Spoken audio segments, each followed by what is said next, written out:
All right, everyone. Today we're gonna touch up on the class again because it's pretty hard. It's a very important concept though in computer science.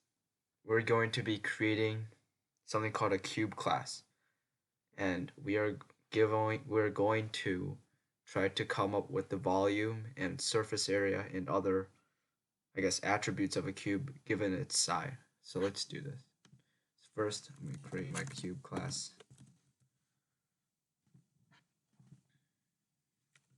Leave out that. So of course, first thing you do when you write any um, any program, whether it's constructor or tester, you just write public class in the name of your class. So in my case, it's cube class. Now we want to find the attributes of a cube given its side. So what should our instance field be? Well, if you recall from our meeting last time, an instance field um, stores data. So what are we storing in this problem? Well, we are storing the side length of a cube. So I am going to be making a instance field. It's going to be a double because you can have dimensions that are decimals in a cube.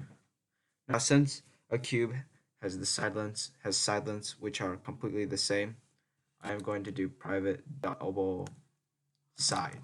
And I don't need to create three separate instance fields because all the sides of the cube are the same. Now I am going to be creating the constructor. So we have one instance field. So we are going to be making a constructor with one instance field. For clarity's sake, you want to make your parameters something different than the name of your instance field. Of course, it has to be the same type, just like that. Double S, because in your instance field, you have to do this. You have to assign the user input to the instance field. Now there is another method of doing this. You could do something like this dot side equals side. If you compile it, it will still work. This just shows the compiler that it's referring to the instance field and not the parameter. But for clarity's sake, let's just do that. So as you can see, if we look at our code right now, the user is going to input something into the parameter, and then the parameter is going to take this info and then store it in the instance field. And that's basically the purpose of a constructor. You're taking the user input and storing it in your instance field for later use and to be manipulated. Now, let's write the methods. So let's just think. So probably the most obvious method that we should do is volume, right? So public, it's going to be a double again because if you have decimals and you multiply them or you cube it, it will still be a decimal. So public double volume, for example. We're not putting in any user input, so our parameters here would be empty. And now, of course, always open and close. There we go. So there's an error right now, but that's because we don't have a return. If I said return 1, it would get rid of it. But of course, you know, like a cube of side 2 will have different volume than a volume of 1. So we want to get rid of that. So there's a few ways we can do this.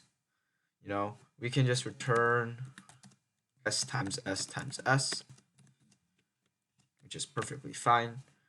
This is just the side times side times side. Sorry, it should be side, not s. That's my parameter name. So side times side times side. But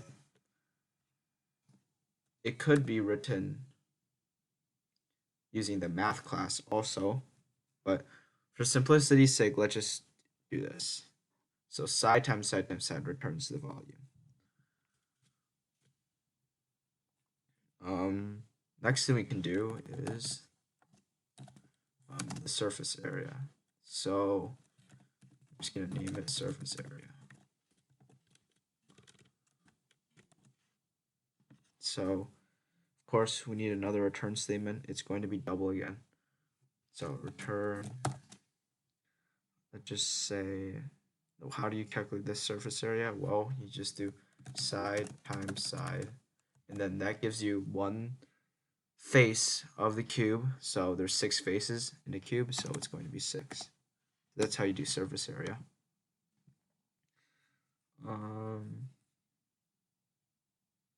Let's write one more thing. Let's write let's write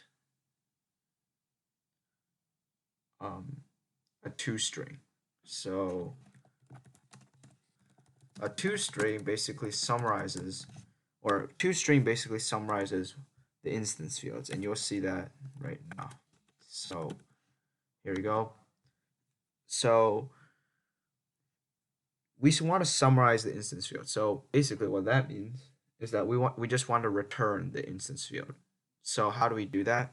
Well, we can do this. So return. Now it's going to be a string because, you know, if you just return, for example, like a 6 or 5, user won't know what you're talking about. This will make sense right now. So return, let's just say the side length inputted is, this is some string concatenation. Go over that in a minute, is plus side. So just put a space here. So what does this toString do? Well, it takes the side, it accesses this instance field, puts it back in here. So it'd be the side length inputted is the parameter you inputted here, actually. So it'd be, if you put in a 6 here, that'd be the side length inputted is 6. Now, how do you need this plus here? Well, if you want to concatenate or add up two or more different things, then you need a plus sign. It's just like 1 plus 2.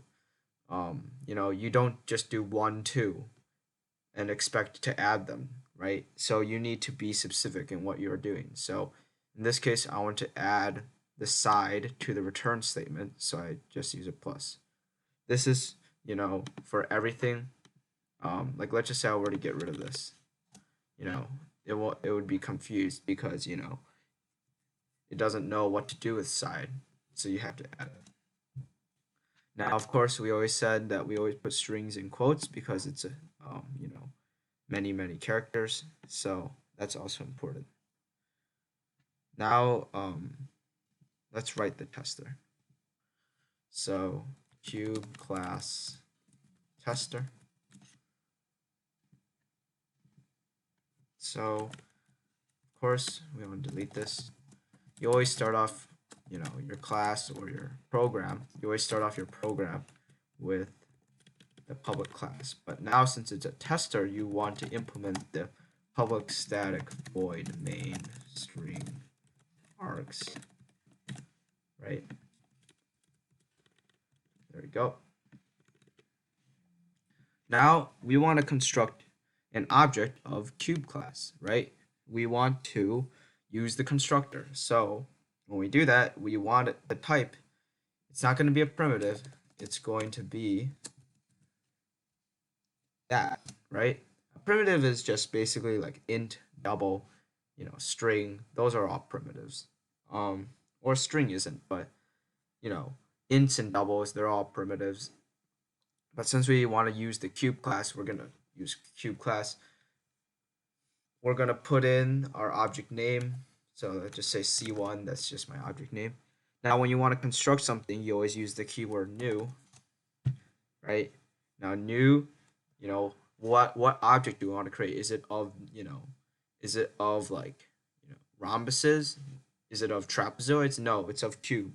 So you want to specify again that you are putting in an object of type cube class, and then you put in the parameters. So, it really doesn't matter. Let's just say 15 for now. So this is basically saying we are going to construct a cube in the cube class of length 15.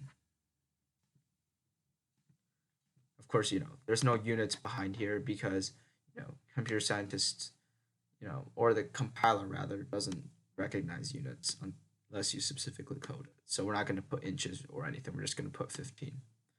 Now, let's use some of the methods. So let's do c1.volume.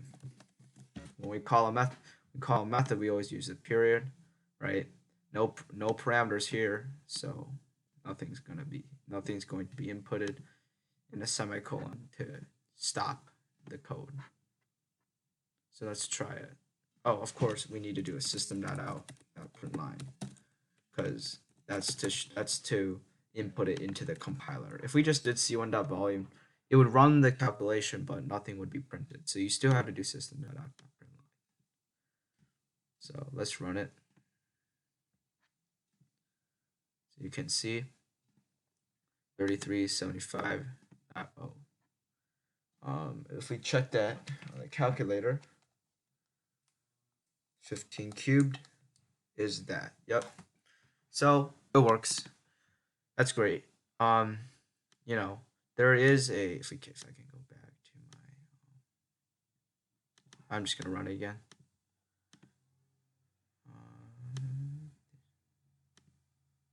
Here you go. So there is a 0.0 behind there because we wanted it to return a double and not an int. And you'll see, like if we did this,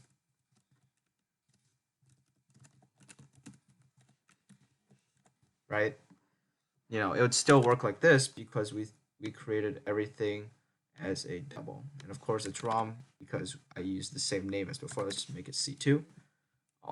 Let's do c2.volume now. System.out.println c2.volume. Now instead of deleting our code for C1 because it might be useful later, we're gonna do something called a comment. A comment's basically just, there's a lot of uses for comment, but basically without deleting the code, it's just gonna make it, the compiler's not gonna run it. So if I do this, the compiler is going to skip over this line because it's commented out. So let's just try it again. Oops.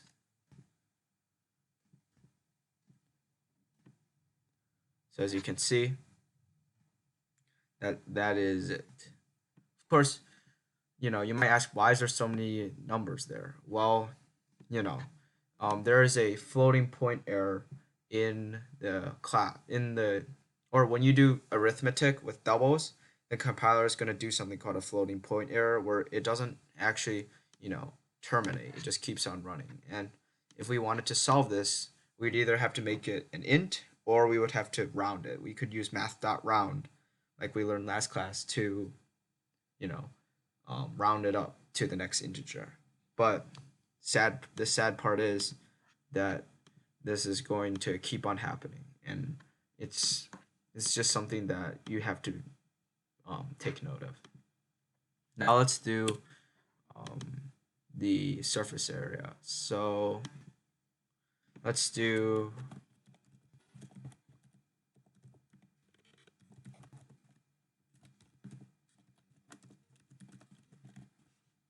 just like that. Did I do something wrong? Oh, that's a colon. Here we go. So let's check.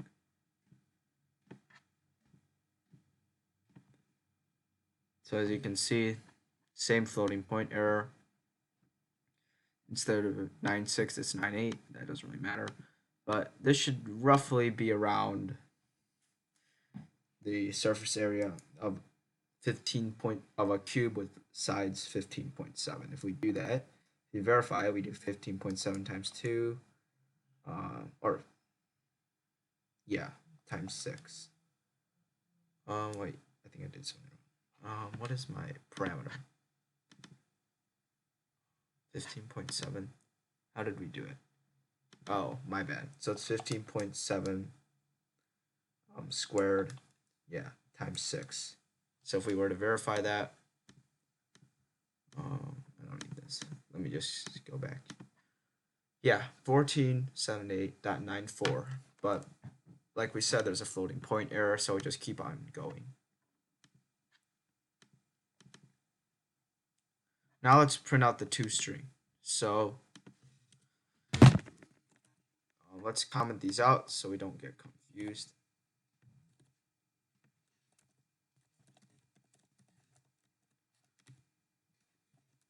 Remember, we are referencing C2 and not C1, so it's important to put C2 dot something.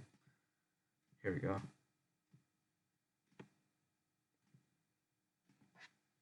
Let's try it again. And as you can see, this is where the toString is very handy because it prints out the instance field, or it prints out the data stored at that instance field. So of course, our instance field is side, so we would print out the side length inputted is plus side, which is 15.7. Now you might ask, why can't we access this side in the tester? Like, why can't we just do, something like this, system.out.println side, right? But the problem is, as you can see, it can't find it. And why is that? Well, turns out that our side is private. As you can see with all our methods, it's public, which means that other classes can use it. But here it's private. And why is it private? Well, there's a variety of reasons, but sometimes say your class is dealing with credit card numbers, right? Then if your instance field was public, then anyone can get those credit card numbers. So it's important that you keep your instance fields private because you don't for many cases in the real world you wouldn't want a public instance field. There is an instance field of type protected, but that's another story. For now, we're going to focus on public and private. On the other hand, your methods, right? You want your tester to access it. So if you made this private, for example, let's make this one private. So instance fields can be private. It's okay. But if we were to, let's just comment this one out. Let's comment this one out. If we were to do this again, well, what do you think would happen? As you can see, it's not going to recognize it because volume has private access in cube class, so it cannot access. That's why we need public. We want our tester to access this method because we want, ultimately the cube class to perform these actions: find the volume, find the surface area, and conduct the toString. So let's just look for it. There we go. So it's back to public. It can work. There is one more thing that is important in a class, and that's the void method. So a void method basically is a method that has no return statement. For example, let's say we made this void, right? So if this is wrong now because like we said, the void method, there shouldn't be a return statement in a void method. So instead of this, we can do something like this, just directly print it out. Just like this. As you can see, it is a void. There is no return, as you see here with the volume and the string. As you can see, it's actually a void. So there's no return method return, or there's no return that's inputted. So if we try this,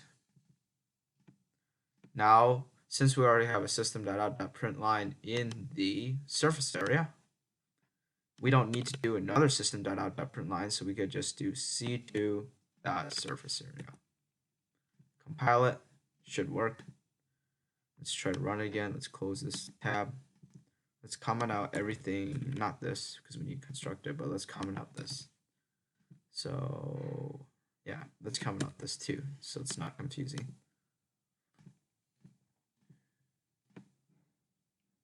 And prints out the same thing, because system.out is pretty much synonymous with return, at least for now. Well, then you might ask, then why do we need a void method? Well, for some, for some methods, you don't want to return it. For example, let's just say you want to check that, your I don't know, your bank account is verified. You want to, just check it. Then, unless if you want to print out a line saying bank account checked, then there's no need for you to return anything, because if it checks it, it shouldn't have to return anything, because you're not creating a bank account. You're not, doing something. You're not accessing the instance fields of those bank accounts.